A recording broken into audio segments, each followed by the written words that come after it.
Hi hello అందరికీ నమస్తే. అందరూ బాగున్నారా? అందరూ బాగుండాలని కోరుకుంటున్నాను.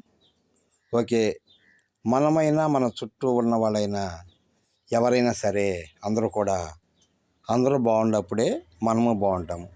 అందరూ బాగున్నప్పుడే మనందరం కూడా మంచి చెడు మాట్లాడుకుంటూ ఉంటాము. అలాగే చిన్న చిన్నటికి కొద్దిగా దానికి కూడా పోట్లాటలు పెట్టుకొని తల్లిదండ్రులు, కొడుకు, తండ్రి,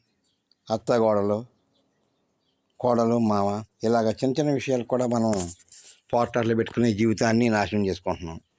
అలా ఒక కొడుకుంటాడు, సరే చిన్నప్పటి నుంచి గారం బోరం అనుకోండి. ఆ కొడుకుంటాడు, కొడుకు ఇద్దరు పిల్లలు ఉంటారు. కొంతమంది ఉంటారు తల్లిదండ్రులు మన కొడుకే కదా, మన మనవరాలు మనల్ని కూడా పట్టించుకోరండి చాలామంది.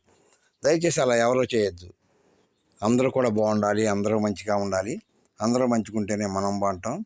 అలాగని మన కొడుకు పిల్లలైనా కూతురు పిల్లలైనా కూడా నన్ను సమానంగా చూడండి. మన దగ్గర ఉన్నటువంటి కొడుకుని ఇప్పుడు కూడా దూరం చేసుకోవద్దు. దయచేసి చాలామంది చేసే పొరపాట్లు ఇవే. పక్కన ఉన్న కొడుకు పిల్లల్ని కూడా వదిలేసి ఎవరెవరినో చూస్తూ ఉంటారు. అలా చేయబాకండి. అందరూ బాగుండాలి. అందరూ బాగుంటేనే మనం బాగుంటాం. చుట్టూ ఉన్న వాళ్ళు కూడా బాగుండాలి. అది అందరం గుర్తుపెట్టుకుని దయచేసి దగ్గర ఉన్న వాళ్ళని ఎవరిని కూడా దూరం చేసుకోకూడదని మీకు నేను కోరుకుంటున్నాను. ఓకే. అందరూ బాగుండాలి. జై శ్రీరామ్. జై శ్రీరామ్. బాయ్.